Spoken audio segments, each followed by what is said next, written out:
thing we can start off with is you guys have an assignment tonight.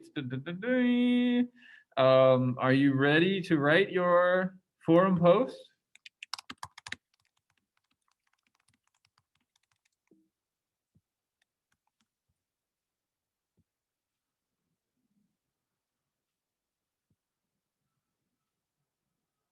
I'll take that silence as a yes. Oh yeah, okay, so yeah is ready. That's good.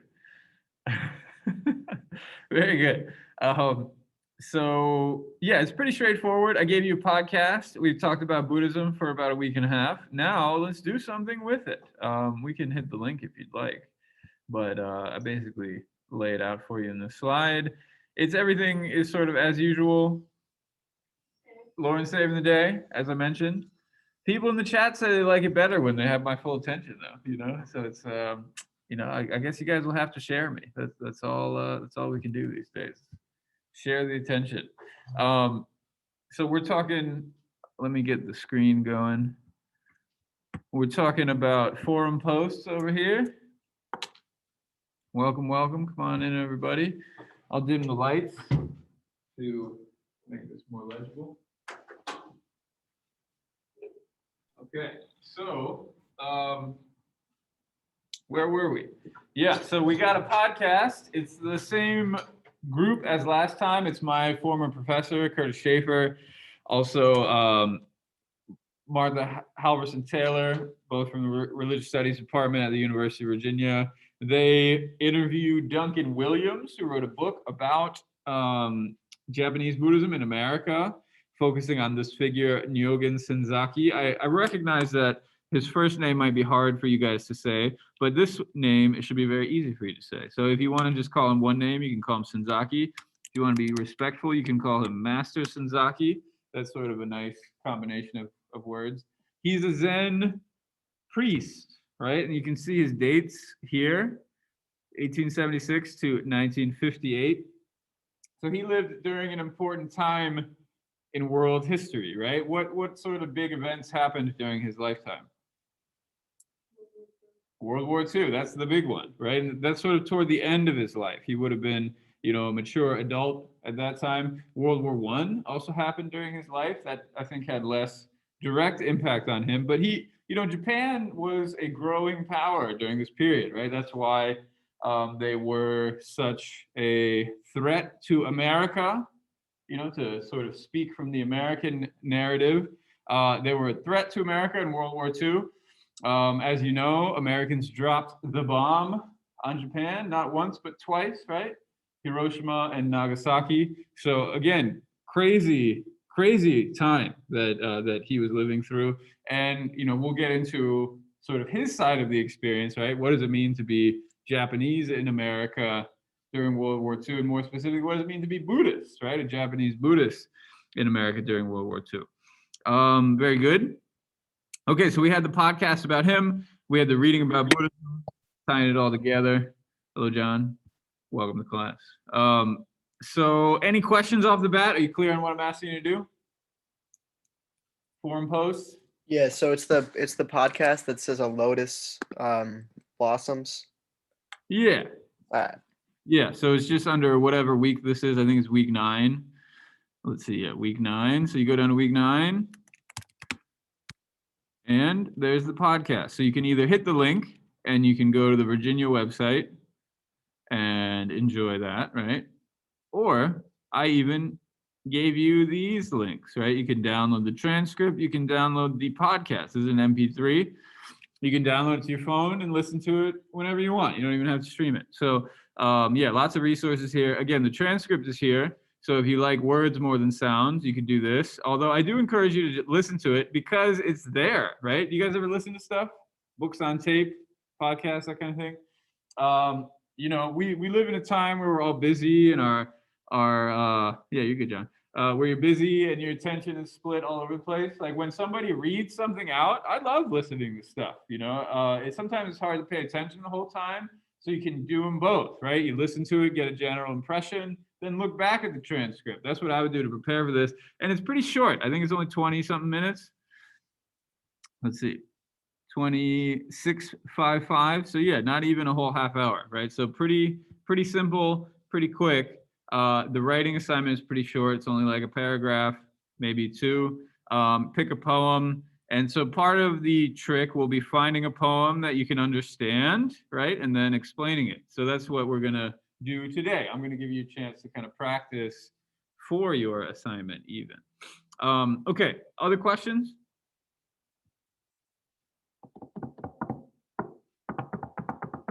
Okay.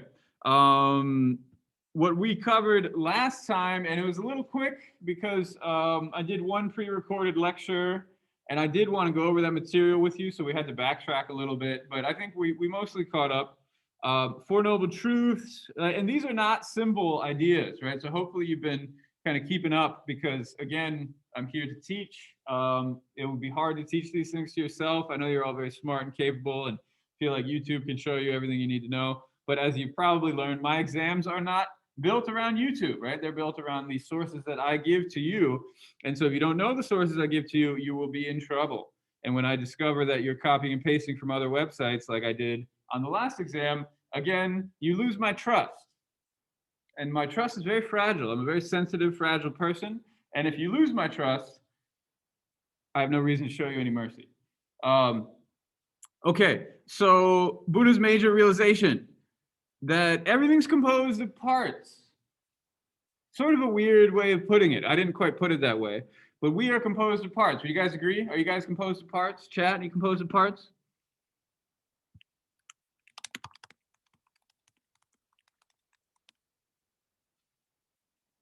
Yeah. The more interesting question is, what are the parts? What parts are you composed of, Lauren? Limbs. Okay, that's a good place to start. Our body is made out of parts. Yeah. Okay. Chad, do you guys agree? I guess you could say that. What parts are you composed of? Mario or anybody else? Cells. Yeah, that's a good one. I like that. So we're actually, with science, we can get real specific, can't we? We can go down to some real specific parts because cells are composed of parts too, aren't they? We don't have to do that. Why don't we make it a bigger thing? So we started with limbs, we got down to cells. Why don't we just start with a body? Are you guys composed of a body? Yeah. Yeah. What else are you then, other than a body? Are you just a body? Emotions, like emotional health, physical health. Okay. So Simone says we have, in addition to our bodies, we have emotions. And Mario, just to be clear, I think you should put on your bio hat. You should just also put on your religion hat. But I like this language of hats. I think you don't even have to choose, right? It's double vision. It's not one at a time vision. It's see them with both eyes, right? So put on all your hats, Mario. Just don't take any off. That's all I'm asking. The mind and the soul. Yeah, so we could have a mind. We could have a soul. Very good. I'm just sort of giving a general survey. What the Buddhists come up with, actually, Buddhists are kind of anti-soul. This is not always, Buddhism's not always taught this way. But early Hindus also had an idea like there's a soul, there's a body, and there's a soul, right? And if you kind of master the body, remember talking about asceticism? What was asceticism? Remember that word? We've learned a lot of good stuff in this class, but you know, it's hard to remember all of it.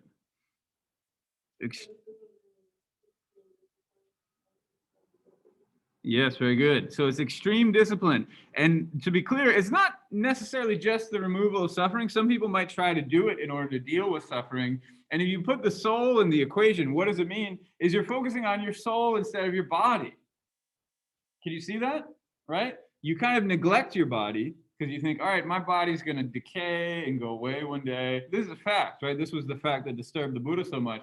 And so he focused on his soul for a while, but he also wasn't so satisfied by that. In fact, what he did, and again, you don't have to agree with this, but what he did is he analyzed the body, he analyzed the mind, he analyzed all the stuff, and he didn't find a soul, right? Sort of like, you know, modern people in the last 100 years or so also became a little disenchanted with this idea of a soul. It feels a little make-believe, right? It feels a little bit like Santa Claus and whatever else, fairy tales. And so the Buddha had a similar realization, actually. And again, if you like souls, I don't mean to hate. I actually like souls quite a bit myself. I like more than one. but that's another story. So, but in any case, what the Buddha was looking at, he was looking at 5 things actually. So you got the body, you've got the mind, but then he also splits the mind into 5 parts. And I can tell you all about them, but maybe we don't even have to worry about that right now. The mind is composed of these 5 different parts. They deal with your perception. You guys ever think about your perception? It's actually very important. We don't experience reality directly. Are you aware of that? Right? Reality is mediated by our senses, and maybe Mario can back me up on this, right? In biology class, physics class as well, chemistry maybe a little bit, but more biology and physics, you know. Say it again? That what we see is just what's reflected. Just what's reflected. Yeah, and in fact, there is sort of a reflection where things, light is bouncing off of an object, it's hitting our eyes, and it's turned upside down by rods and cones. Mario, can you verify? Just how our body lets us know what's going on. That includes thoughts. Well, the Buddhists would separate perception from thoughts, right? They'd say perception is one thing, right? There is our ability to perceive with our eyes and our ears and our nose and our tongue and our 5 senses, right? Feeling. That's one thing. Another thing is interpreting those senses, right? Something feels good, something feels bad. Okay, you guys following me so far? And then you get bigger things like, I'm the kind of person who generally enjoys this sort of perception, but maybe not that perception. And on Sundays, I go for that perception. And so these bigger ideas that sort of cluster around these perceptions.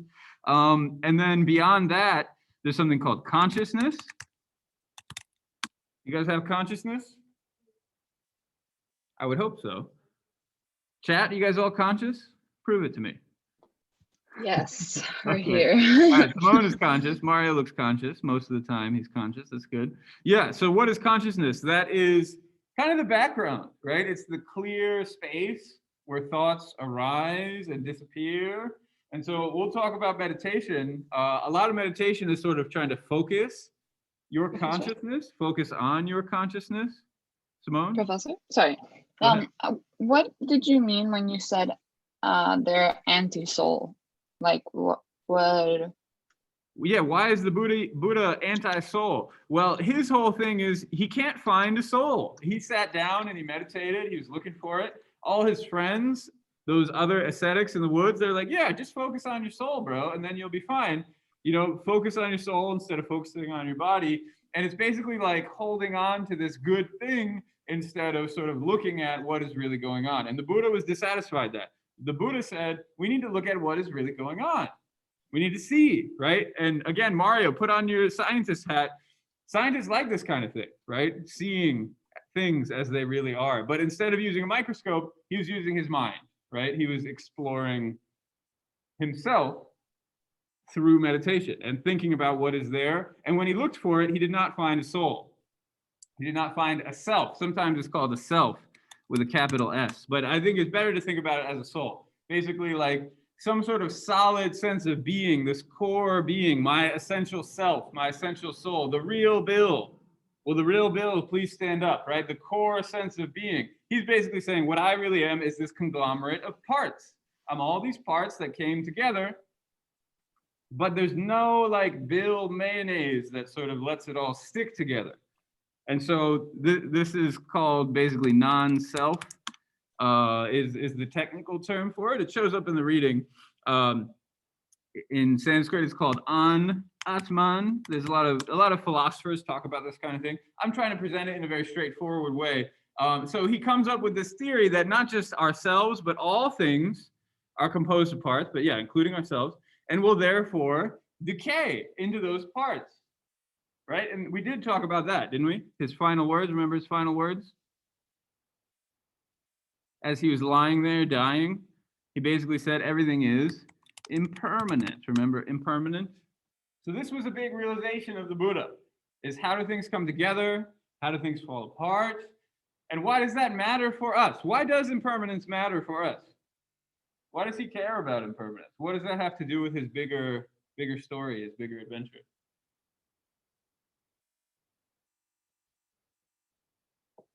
Can we make that connection?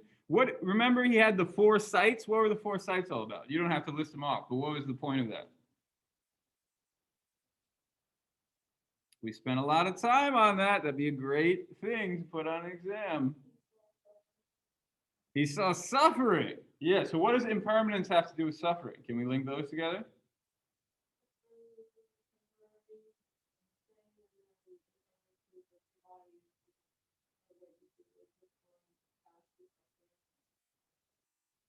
You're confusing me now. Okay, you're trying, which I appreciate, but I don't know if you quite got it. Wasn't it that like it has a connection to us not being surprised at the end when we do end up dying and like getting old and all that stuff, so that way we don't see it as so much as a surprise, or no? No, that's a great explanation, Yaya. I was just putting the question in the chat, but Yaya answered it very nicely. So yeah, impermanence is a fact. Do you guys agree? Mario, second law of thermodynamics? Entropy, right? It is a fact. Entropy is a fact, right? And again, we don't deal with facts in this class most of the time, but this is a fact. Things do decay. And Yaya was just saying that. This is a fact. When we come face to face with that fact, we are often surprised. Unfortunately, painfully surprised, right? Every time, right? I've taught this class, I don't know, at least a half dozen times. I've taught about impermanence and how we shouldn't be so surprised when things are impermanent, but every time I'm holding on to something, and when I lose it, I'm just like, oh, it's happening again, right? It breaks my heart again. Why am I surprised every time? I don't know, but it just seems to be the way that it is, right? This is the first noble truth of suffering, is that when we hold on to things that inevitably will fall apart, we will come to pain, right? As Yaya was saying very nicely. As Mario said, he saw that he's going to die one day, right? And really took that to heart. He didn't realize that before. And again, the implication is that we don't realize that. And again, we can try and maybe even succeed to a certain degree. And that is what is being encouraged here, is to try to understand our own mortality, understand that everything falls apart, right? So again, what is this major realization? Things are composed of parts, including ourselves, and will therefore decay into parts. Okay? Now, the other part of this, which we went over very quickly last time, is that these negative emotions can kind of get in the way, right? Why do we hold on to stuff? Because we want things, right? We have this greed, this lust, this craving, thirst. Thirst is an interesting one, right? Because thirst has become a popular word among the young people. Yeah, so thirst is maybe a good way to think about it. It's not all desires, right? Are all desires bad? No, there are good desires. And that was something I really tried to hammer at you guys last time. In fact, I think you guys should have more wholesome desires. I think you need more desires, in fact. So don't limit yourself on the desire front. You just got to look out for the bad ones, right? Okay, maybe that's enough of that. That's the Four Noble Truths. Any questions about the Four Noble Truths? We doing okay with this?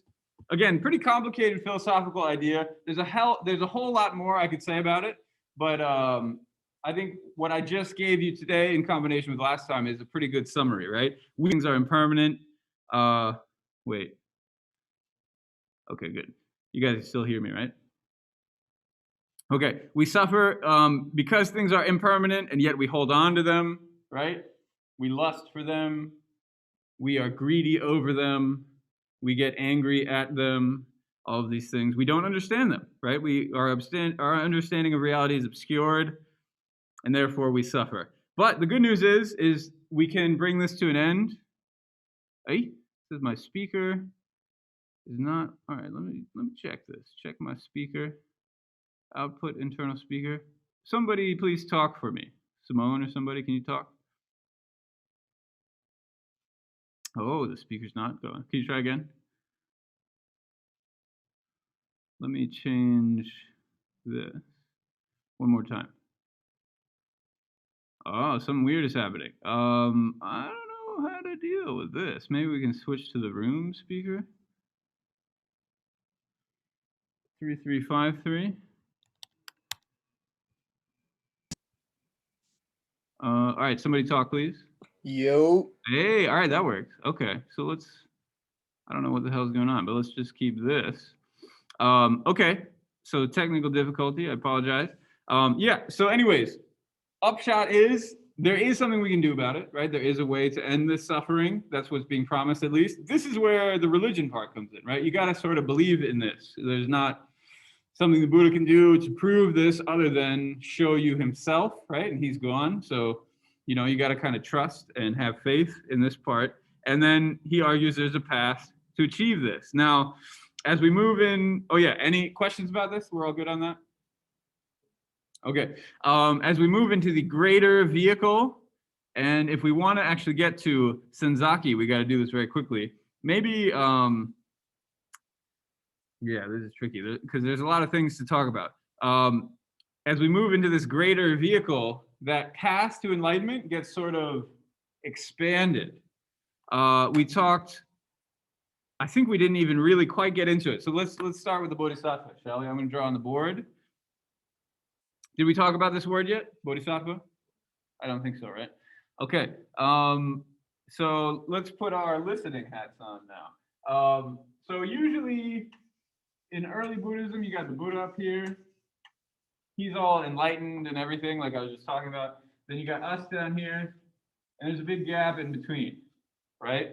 We look over at the Buddha, and it's like he's having such a good time in his enlightened state. How did he do that? How might I get to where the Buddha is? It feels almost impossible, right?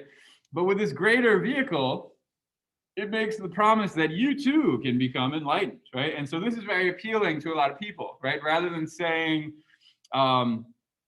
not to make this point too strongly, but in Christianity, it's often presented that God is divine, God is sacred, and we are low and sinful creatures, particularly in Catholicism, right? Original sin is this major part of the religion. Buddhists have a little bit of that, the infinite life thing. We've all committed many sins, right? But at the same time, there is this direct connection to the Buddha that gets supplied, right? We can jump over that gap. So what do? There are 10 stages. We don't have to talk about all of them. And anybody who is kind of walking this path, who is on this path to enlightenment, is called a bodhisattva. So what is bodhisattva? It's a being on the path to enlightenment. Does that make sense? So bodhi means being, bodhi means enlightenment. Sattva means being. It's somebody who's on the path to enlightenment or to awakening. I had a colleague who's saying enlightenment's kind of a lousy word, and I sort of agree with that, but people use it all the time, so what can you do? So how do you get on this path to enlightenment, one might ask? How do you move from us to this first step? And that's actually very easy to do. All you have to do is take a vow. Take a vow. You guys ever taken vows? For marriage, yeah. So taking marriage vows. That's one of the only places where people take vows, isn't it? Are there other times when people take vows in our society? Lauren, what do people vow when they get married? To be faithful. So not cheat on each other, right? I think that's technically what that means, right? Anything else?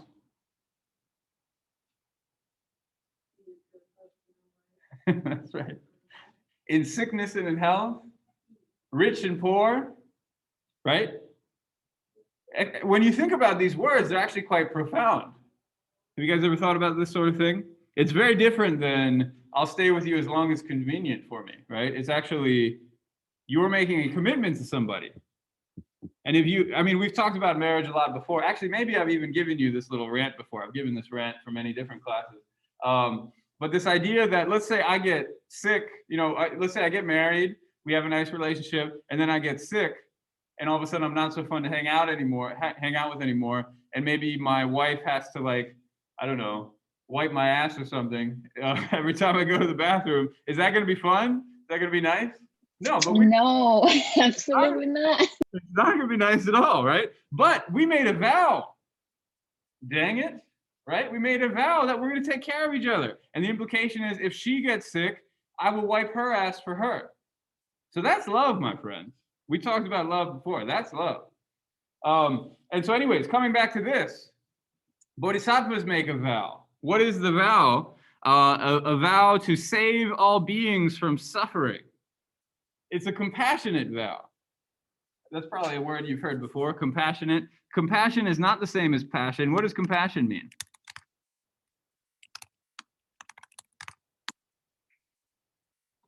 Maybe you don't know this word. What does compassion mean? Caring for other people. Yeah, not wanting other people to suffer. So was the Buddha compassionate? For sure, right? He cared that other people are suffering. He could have just went off in the woods and been like, all right, screw you guys, I'm enlightened, peace. But he cared about other people, so he taught them. These guys are even more compassionate. This greater vehicle, the compassion gets amped up a notch. And so as you kind of take the vow and move along these steps and get closer and closer to Buddhahood, some figures stop right here. They're almost Buddhas. And of course, when you're Buddha, you achieve full enlightenment. You are no longer really in this world of suffering, right? You're kind of beyond this world of suffering. Why would someone stop here? Why wouldn't they just go all the way to Buddhahood?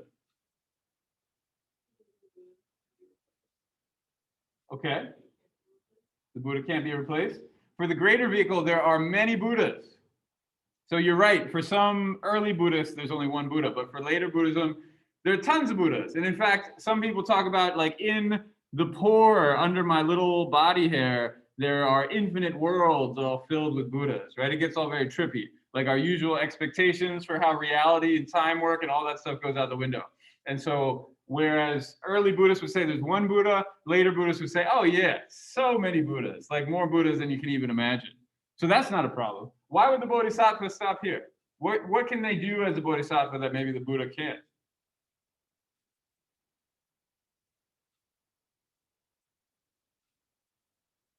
What is their vow? Oh, that's To not, I mean, it's kind of like empathy as well, to not make others suffer. Let's look up Bodhisattva in the dictionary. Has anybody done that? This is in the dictionary. If you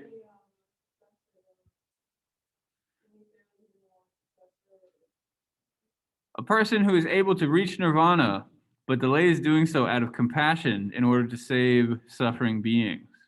So there you go. Why? And they're talking about this one right here. That's why you can never trust a dictionary. You got to trust your dear old professor. There's a whole range of beings, right? Like, let's say I become a bodhisattva.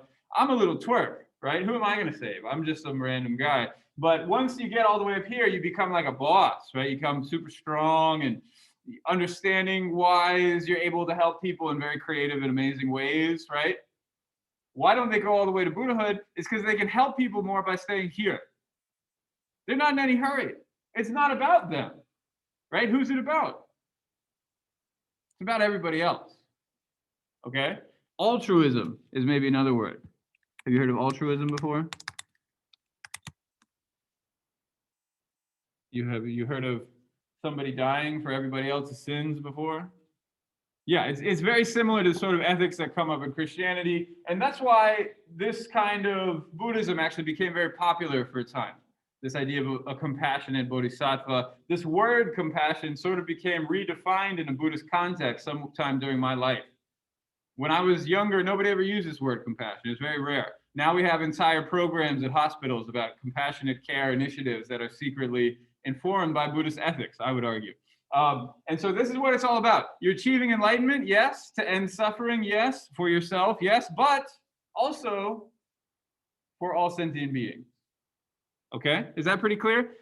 So what is another way of thinking about this is it's this mind of enlightenment, the thought of enlightenment.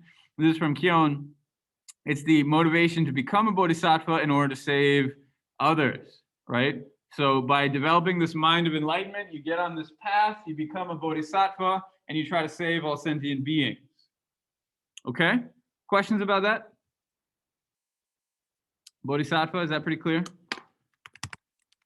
The one reason I'm hammering this is because Senzaki could be called a bodhisattva. So I want you to think about that as you're doing your homework. Is Senzaki a bodhisattva? I'm going to skip the next slide because of time. Okay, so here's this no self, non-self business, right? Early Buddhist philosophy. Everything's impermanent. There's no self. We just talked about that, didn't we? We're pretty clear on that now. We get new philosophy. And I know I'm going through this very fast. If you want to learn more, take the Real Buddhism class. I'm teaching that now too. And we go into a lot more depth. Maybe not a lot more, but we go into some more depth. Okay, So Buddhist philosophy also kind of takes a new emphasis.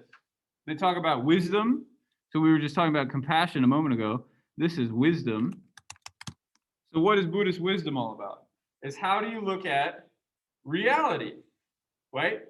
Same as before. How do you look at reality? But there are some new ideas.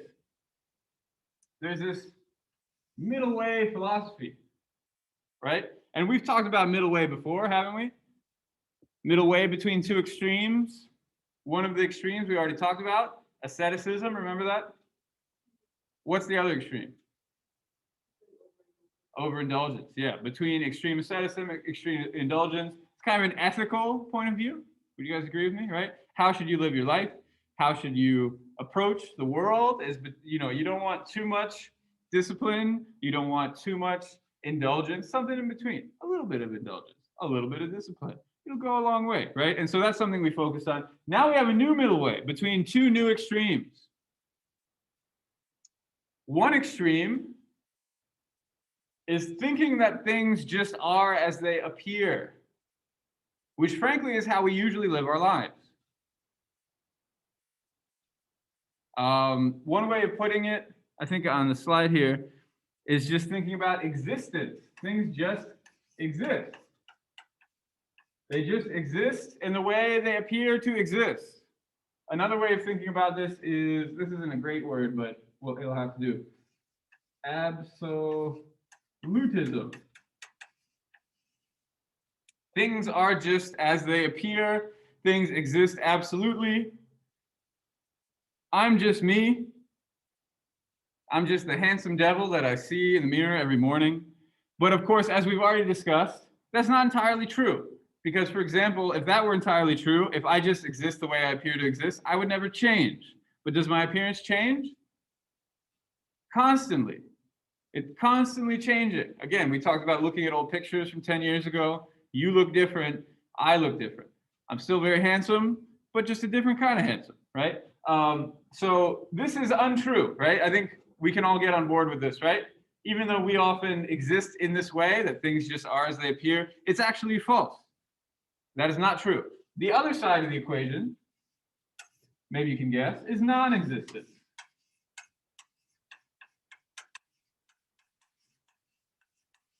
So that's the opposite of existence. Have you guys ever fallen in this trap? Where it's just like you try real hard, maybe you don't get what you want, and then you're like, all right, forget about it. I didn't care anyway. Not even going to try anymore. Another word for this is nihilism. Has anybody heard of nihilism before? What is nihilism?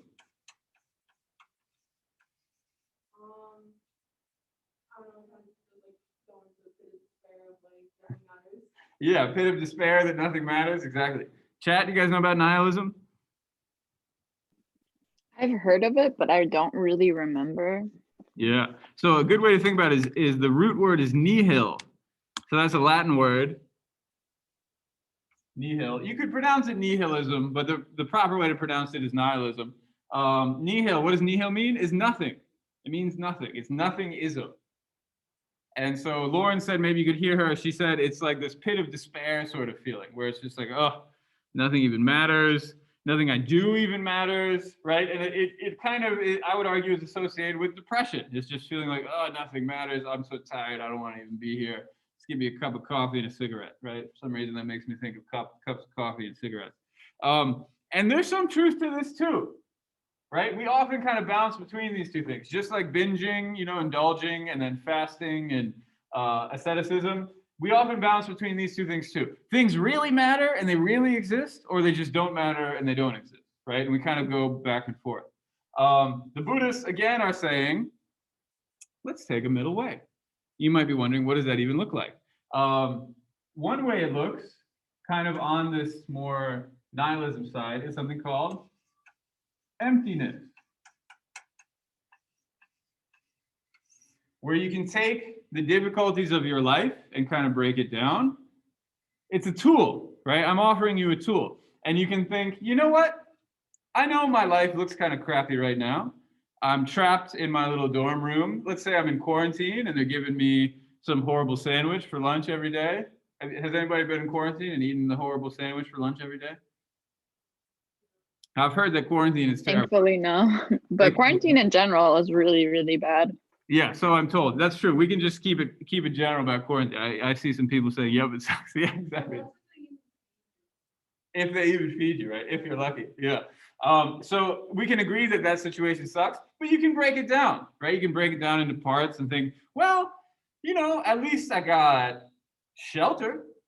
At least I usually have food to eat, right? Have you ever gone through these sorts of thought exercises before? Maybe you're trying to be more grateful or something. We like to be grateful in this society, don't we? That seems to be an American value. So one way you can do it is to sort of it seems to suck, right? If existence is it just seems to suck, you can break that suckiness down and see, actually, it doesn't suck all the way down into its cells, so to speak, into its little pieces. You can find that it's actually, that suckiness is kind of empty.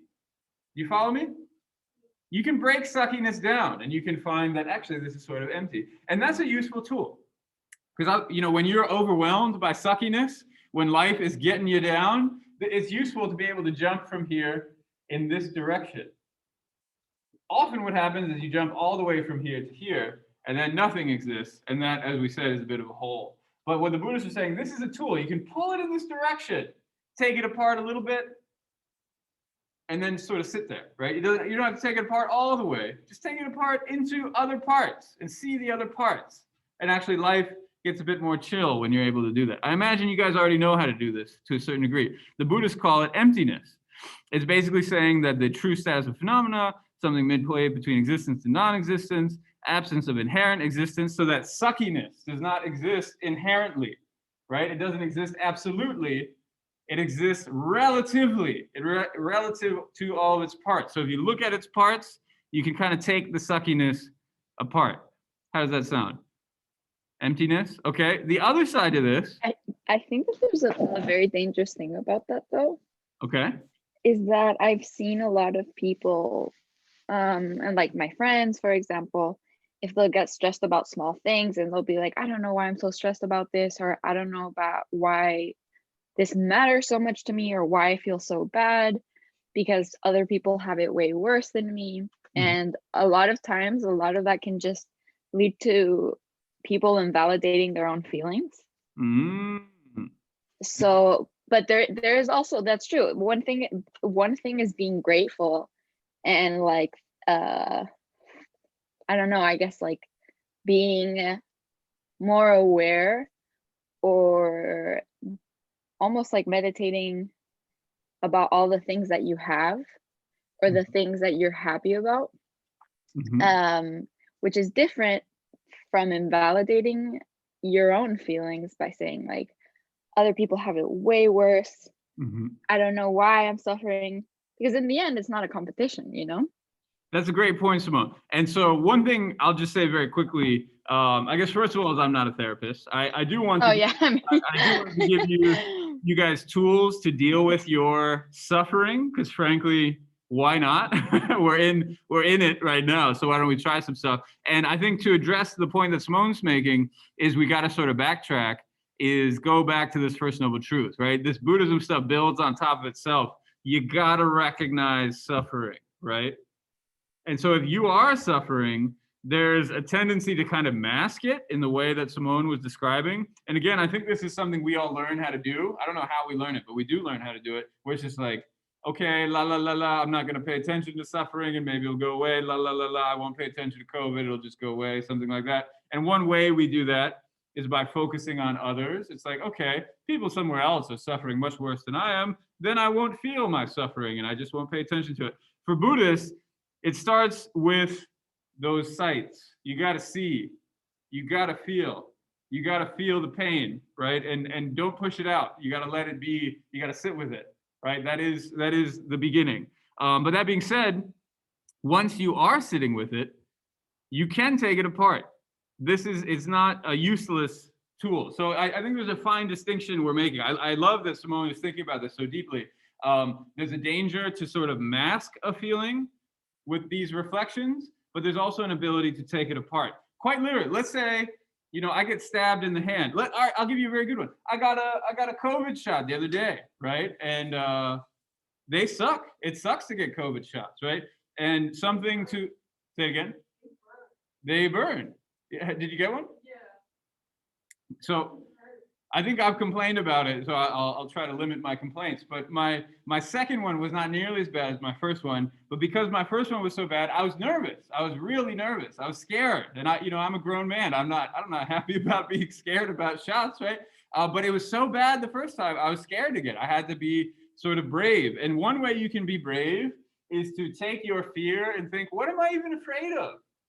What am I afraid of, right? First, you got to recognize that you are afraid. And again, as a grown man, we're taught not to recognize that we're afraid. So that's step number one, like Simone is saying. If you can't do step number one, don't even try step number two, right? Because you'll fall on your face. But I imagine you guys are capable of this.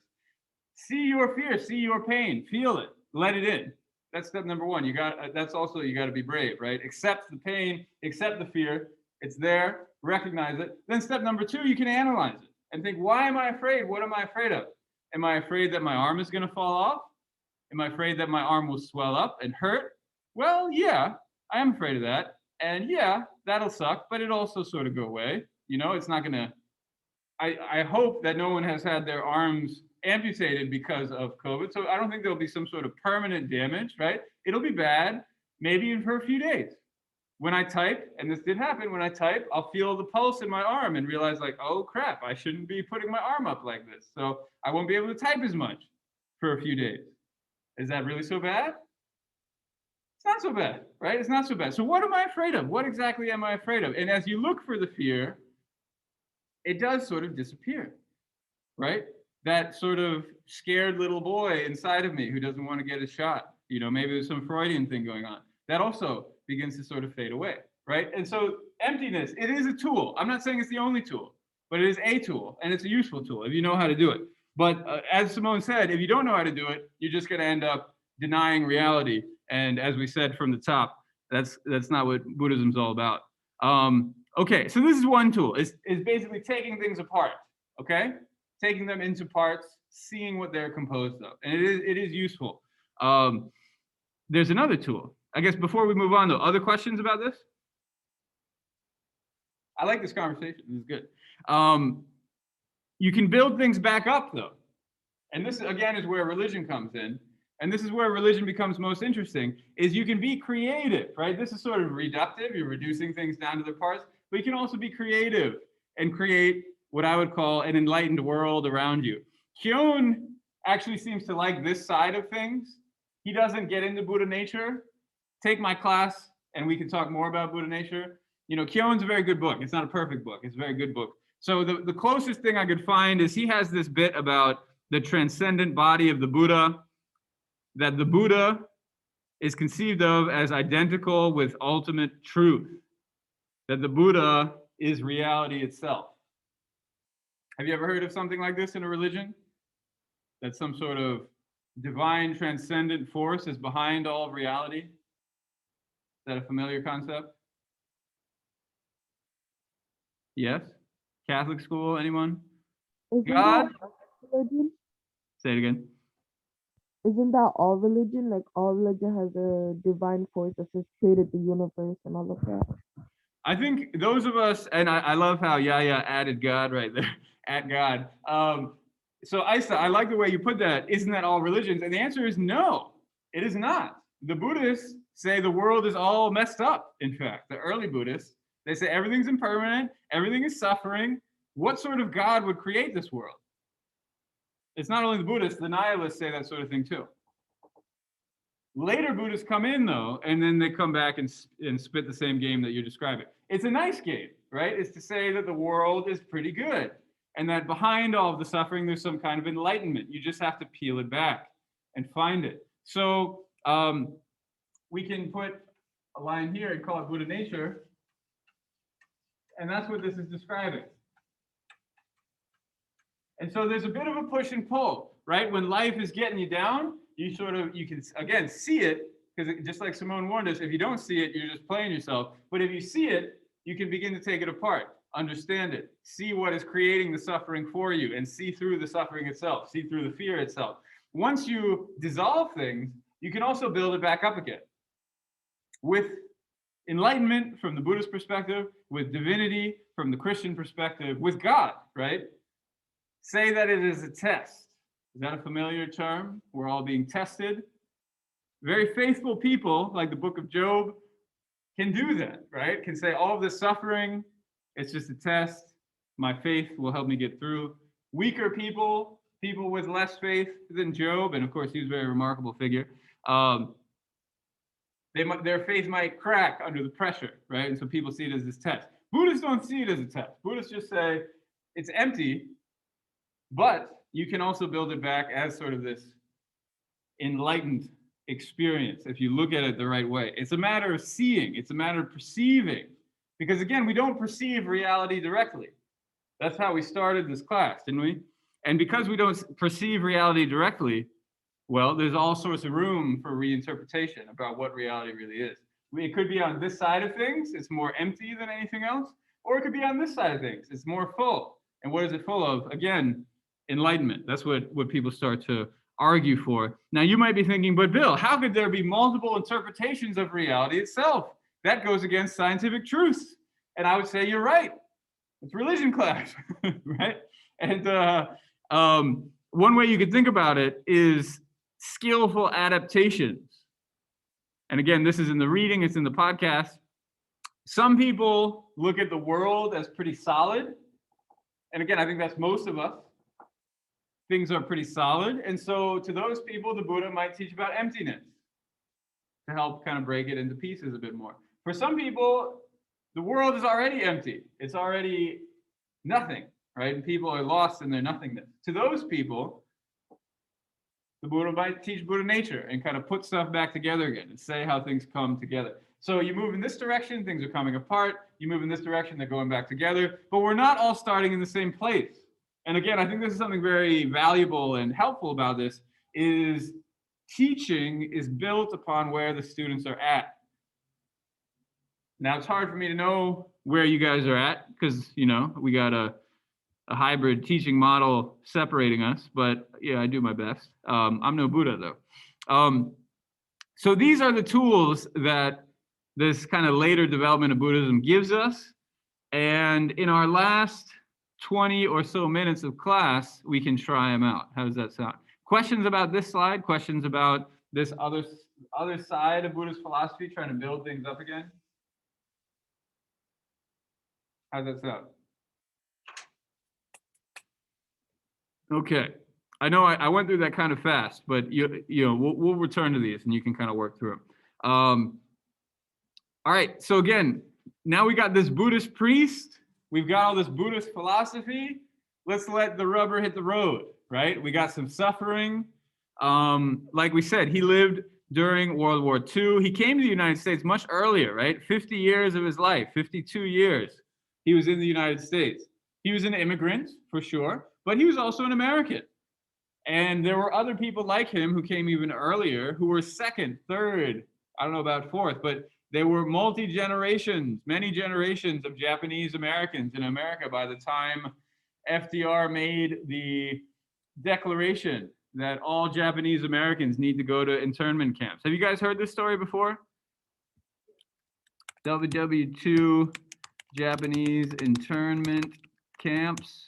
So why would FDR, again, the celebrated president, people love him, the New Deal and all that, you know, he got us into World War II. Why would he create internment camps for Japanese people? And they are what they sound like. They are camps, right? They're fear. Yeah, what was he afraid of?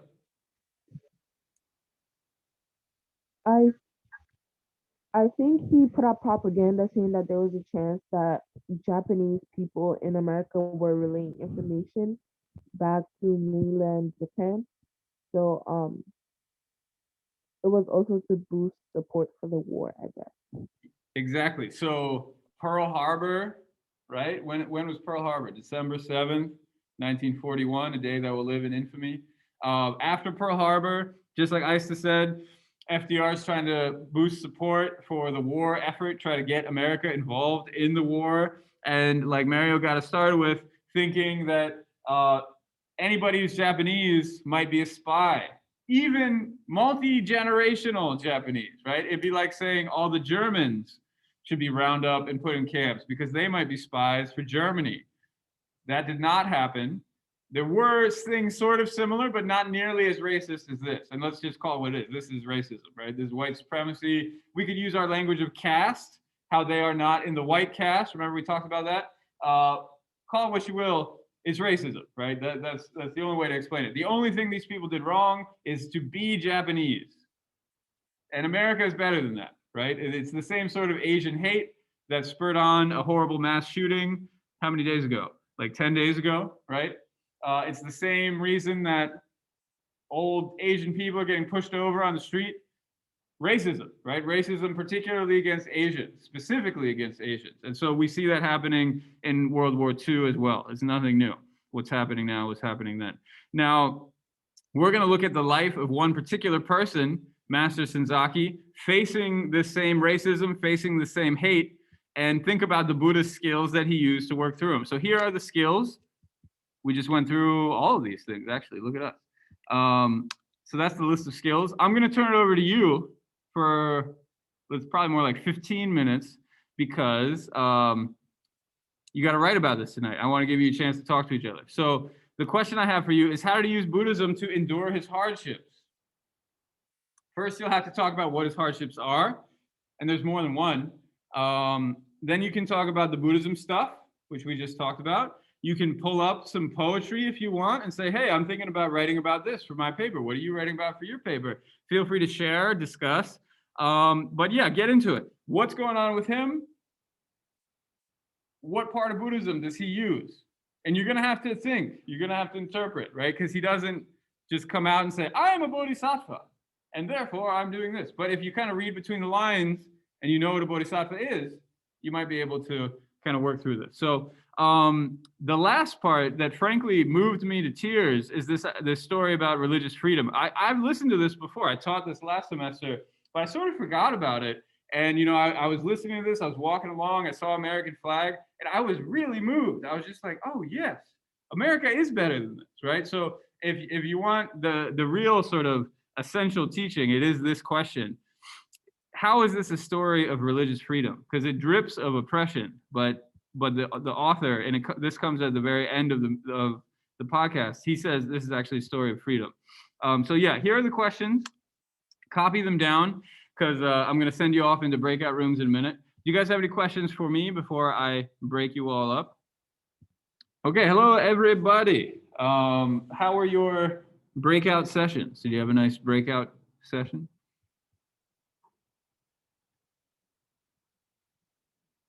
What did we come up with? We got 5 minutes to share what we learned. Do you guys feel ready to write your papers? It's not even a paper. Your short forum posts. Do you feel ready?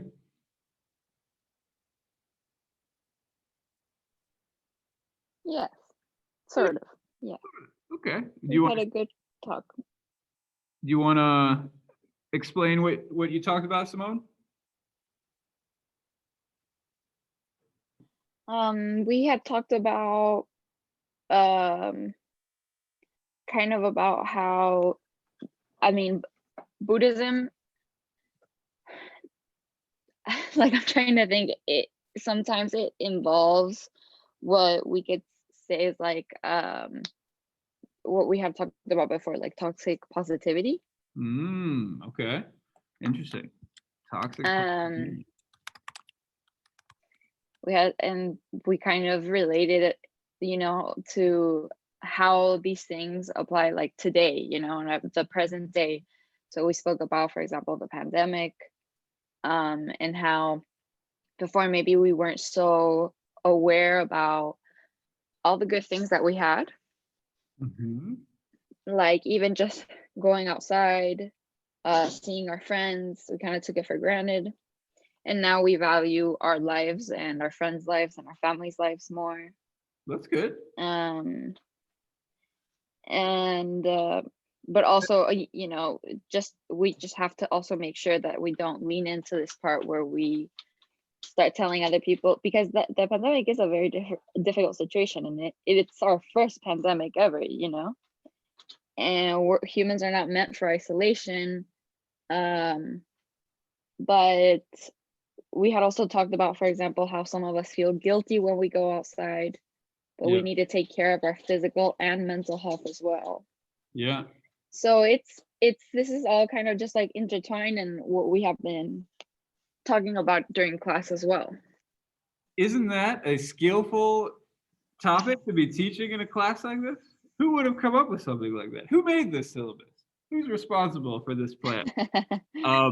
Yeah, exactly. And so obviously, I love everything you're talking about. Now, my question for you, maybe I can tie it in better, is Master Senzaki falling into the trap of toxic positivity? Is he toxically positive, or is he healthily positive? I don't think he's being toxic. I think I think he's being positive in a way that's healthy, because I mean, to talk about things that are, it's one thing is like, all right, be grateful. Mm-hmm. And the other thing is telling someone like, oh, but just look at the bright side. And there is like a very, very fine line between those two. Mm-hmm. But from what it seems to me is he's being healthy. Okay. We have 1 minute. Mario, can you tell everybody what we talked about?